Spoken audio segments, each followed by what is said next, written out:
Hello, नमस्कार, आदाब, सत श्री अकाल, जय हिंद साथियों। मैं शिवम चौधरी आपके अपने YouTube परिवार शिवम चौधरी क्लासेस पर आपका हार्दिक स्वागत करता हूं। आज हम काफी कंट्रोवर्सी टॉपिक के साथ आपके सामने हाजिर हैं। क्या महात्मा गांधी भगत सिंह को बचा सकते थे? काफी कंट्रोवर्सी टॉपिक है, आप ध्यान दीजिएगा, काफी अच्छा है। क्या महात्मा गांधी भगत सिंह को बचा सकते थे? Most people consider them to be in an opposition. What was Mahatma Gandhi doing when Bhagat Singh was executed? आप लोगों ने कई लोगों ने देखा है कि इन दोनों को यानी भगत सिंह को और महात्मा गांधी को एक दूसरे का विवाद समझा जाता है, अपोजिशन समझा जाता है, और दोनों अपोजिट हैं। और क्या उस समय महात्मा गांधी क्या कर रहे थे जब भगत सिंह को फांसी हो रही थी? और एक तीसरा क्वेश्चन आपके सामने, did he try to save Bhagat Singh? क्या उन्होंने भगत सिंह को बचाने की कोशिश करी? नमस्कार, आज इस सभी क्वेश्चनों का हम सभी आंसरों को जानेंगे। इन सभी क्वेश्चनों को महात्मा गांधी जयंती स्पेशल वीडियो। चलिए स्टार्ट करते हैं हम वीडियो का, लेकिन उससे पहले एक छोटी सी बात बोलूंगा मैं आपसे, थोड़ी सी महात्मा गांधी के बारे में जानेंगे। आप सबको पता है महात्मा गांधी का जन्म, मम्मी का नाम, पापा का, इस पे थोड़ा सा आगे बढ़ते हुए आप बात को ध्यान दीजिएगा। महात्मा गांधी को राष्ट्रपिता की उपाधि, महात्मा गांधी को राष्ट्रपिता की उपाधि नेताजी सुभाष चंद्र बोस ने दिया।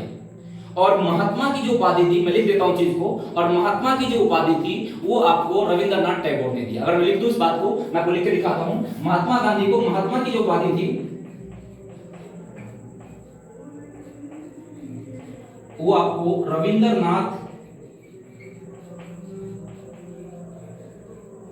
टैगोर से मिला। और उसके बाद अगर आपको पूछे राष्ट्रपिता की, राष्ट्रपिता की नेताजी सुभाष चंद्र बोस।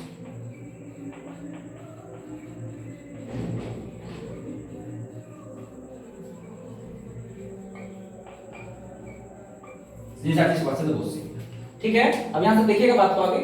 अब इसके बाद हम बात करें, और महात्मा गांधी को मैंने क्या बोला, राष्ट्रपिता की उपाधि नेताजी सुभाष चंद्र बोस, और महात्मा की उपाधि रविंद्रनाथ टैगोर, और महात्मा गांधी को विंस्टन चर्चिल, जो वहां का वाइसराय था, विंस्टन चर्चिल ने उनको, महात्मा गांधी को क्या कहा था, अर्धनंगन फकीर, अर्धनंगन फकीर। तीनों बातें इंपॉर्टेंट हैं, आप ध्यान रखिएगा। महात्मा गांधी को भर्ती करने वाला सर्जेंट भी कहा गया, महात्मा गांधी को मलंग बाबा भी कहा गया। आप इन बातों को थोड़ा सा गौर करिएगा। महात्मा गांधी के 3 आंदोलन कौन कौन से? 1916, 1917 और 1918। 1916 में कौन से? चंपारण। 1917 में कौन सा? खेड़ा। 1918 में कौन सा? आपका अहमदाबाद मिल सत्याग्रह। ठीक है, हम इन बातों को आगे बढ़ाते हैं।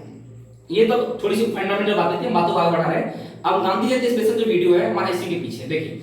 1919 में आपका क्या हुआ, जब चोरी चोरा की घटना, हत्याकांड हुई, मतलब जब आपका 1919 में क्या हुआ, एक आपका जब आपका असहयोग आंदोलन जब फेल हो गया था हमारा, तो असहयोग आंदोलन फेल होने के बाद जब चोरी चोरा घटना हुई, जब पुलिस स्टेशन में आग लगा दी, जिसको महात्मा गांधी ने हिमालय जैसी भूल कहा था, तो इसमें क्या हुआ, इसके बाद 2 पार्टी आपकी बन किया है। किसके बाद? चोरी चोरा घटना के बाद, यानी जब असहयोग आंदोलन आपका फेल हो गया उसके बाद में। तो एक पार्टी बन के आई स्वराज पार्टी, जिसका फाउंडर जो है यानी कि संस्थापक बोले अगर हम, चित्तरंजन दास और मोतीलाल नेहरू।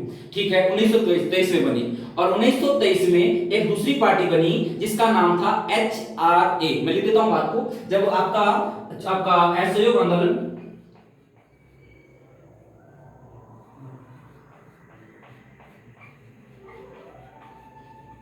असहयोग आंदोलन क्या हो गया, फेल हो गया, तो उसके बाद 2 पार्टी बन के आई। एक का नाम था HRA, यानी कि अगर मैं लिखूं हिंदुस्तान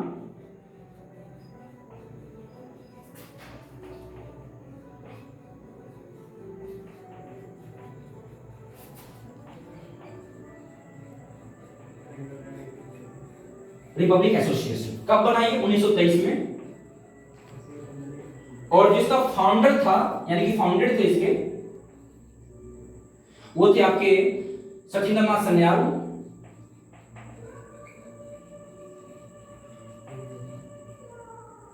सचिंद्रनाथ सन्याल, और प्लस में थे आपके राम प्रसाद बिस्मिल।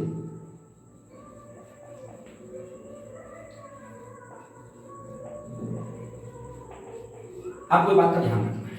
और दूसरी तरफ एक पार्टी बन के आई जिसका नाम था स्वराज पार्टी।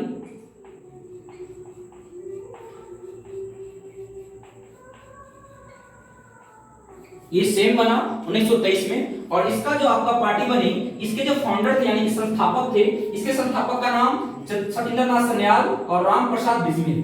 और स्वराज पार्टी के संस्थापक का नाम था चित्तरंजन दास, जिसको बोलते CR दास, और प्लस में मोतीलाल नेहरू।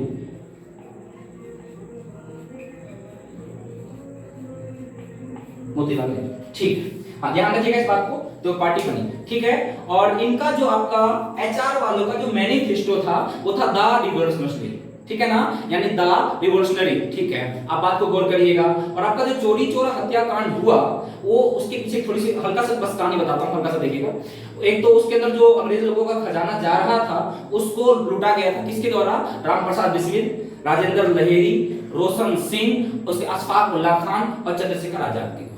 चंद्रशेखर बच गए और बाकी सबको फांसी की सजा हो गई, ठीक है। और इसके बाद एक बात ध्यान रखिएगा, इसमें एक वकील था अहमद अली, जिसको गोली मार दिया गया था मनमथ नाथ गुप्ता। किसके बाद? किसके द्वारा? किसके? मनमथ नाथ गुप्ता के द्वारा गोली मार दिया गया था। इसके बाद क्या हो गया? काफी ज्यादा सर्च ऑपरेशन स्टार्ट हो गए। सर्च ऑपरेशन, इसको ढूंढने में कौन इसमें शामिल था, और इनके पीछे काफी ऑपरेशन शुरू हो गए, ठीक है। एक बात ध्यान रखिएगा, 1926, एक बात ध्यान रखिएगा, 1900 मैं लिख देता हूं 1926। इसमें 1926 में भगत सिंह ने एक पार्टी स्थापना करी, नौजवान भारत सभा, नौजवान भारत सभा की। किसने? भगत सिंह ने, भगत 1926 में। और 1928 में आपका जो HR था, HRA का नाम HSRA हो गया, यानी कि हिंदुस्तान रिपब्लिक एसोसिएशन का नाम क्या हो गया 1928 में? यहां लिखता हूं 1928 में HSRA हो गया। यानी कि HSRA का मतलब क्या होता है? हिंदुस्तान सोशलिस्ट रिपब्लिकन एसोसिएशन, ठीक है, HSRA हो गया। अब हम थोड़ी सी आगे की बात करते हैं, ध्यान देना। अब बात है अप्रैल 1929 की। उससे पहले बात बता दूं, भगत सिंह के जो आइडियोलॉजी थे, यानी भगत सिंह जिसको ज्यादा मानते थे, आइडल जो थे, इनका आदर्श जो था वो थे कार्ल मार्क्स, ठीक है ना। हम बात करेंगे कार्ल मार्क्स के आगे, कार्ल मार्क्स की। तो आप ये ध्यान रखिएगा, अप्रैल 1929 में जब सेंट्रल असेंबली पर बम फेंका गया बटुकेश्वर दत्त और आपका भगत सिंह के द्वारा, तो वहां पर जो आपका बम फेंका, उसके अंदर दो कारण थे। किसके? बम फेंकने के। एक तो दो बिल आ रही थी, एक पब्लिक सेफ्टी बिल, दूसरा ट्रेड डिस्प्यूट बिल। इसके विरोध में भगत सिंह और बटुकेश्वर दत्त ने क्या किया? बम फेंका, ठीक है ना। बम फेंकने के बाद क्या हुआ?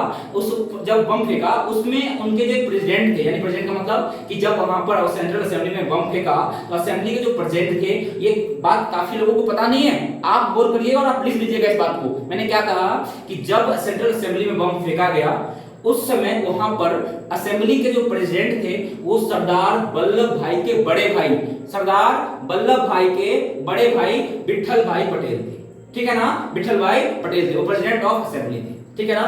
बम फेंकने के बाद क्या हुआ? उन्होंने दो नारे दिए। दो नारे कौन कौन से दिए?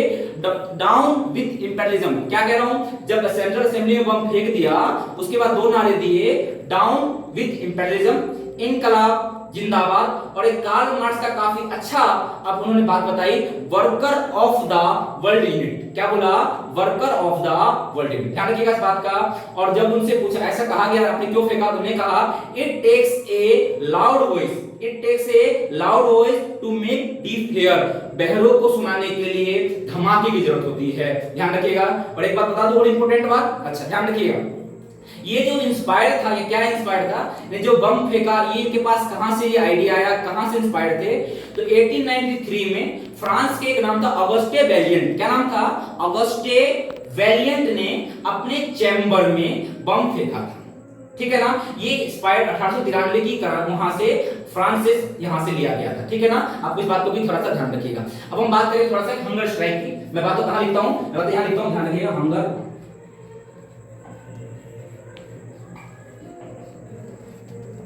हंगर स्ट्राइक की बात करें, ध्यान दिएगा यहां पर हंगर स्ट्राइक। हंगर स्ट्राइक का जो बात है, आप यहां ध्यान रखिएगा, एक नाम आता है जतिंद्रनाथ दास,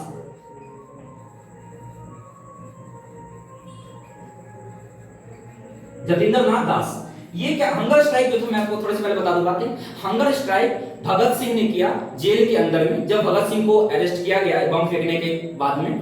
तो उसके बाद जो इसको अरेस्ट किया गया, तो इनको जो बाकी कैदियों की तरह इनके साथ सलूक हो रहा था, इन्होंने इनके खिलाफ विरोध प्रदर्शन किया और इन्होंने कहा कि हमारे साथ बिकॉज ट्रीट है आपका जो, यानी कि हंगर स्ट्राइक क्यों था आप कह सकते हो, because treat as a political prisoner, कि आप हमारे साथ जो व्यवहार कर रहे हैं एक राजनीतिक कैदी की तरह व्यवहार करिए। ये कीड़े मकोड़े कैदियों की तरह हमारे साथ व्यवहार नहीं कर सकते हैं, और आप हमको अच्छा खाना दीजिए, अच्छे कपड़े दी, मतलब पहनने के लिए कपड़े, साफ सुथरे कपड़े दीजिए, आप हमको सही वक्त का कीजिए, और हमको पढ़ने के लिए अखबार भी दीजिए। ये सब मांगे थी, इसीलिए हंगर स्ट्राइक किया गया, जिसको बोला जाता है भूख हड़ताल। तो इसमें एक नाम था जतिंदर नाथ दास का। जतिंदर नाथ दास की भूख हड़ताल के कारण डेथ हो जाती है कितने दिन के बाद? 63 डेज के बाद,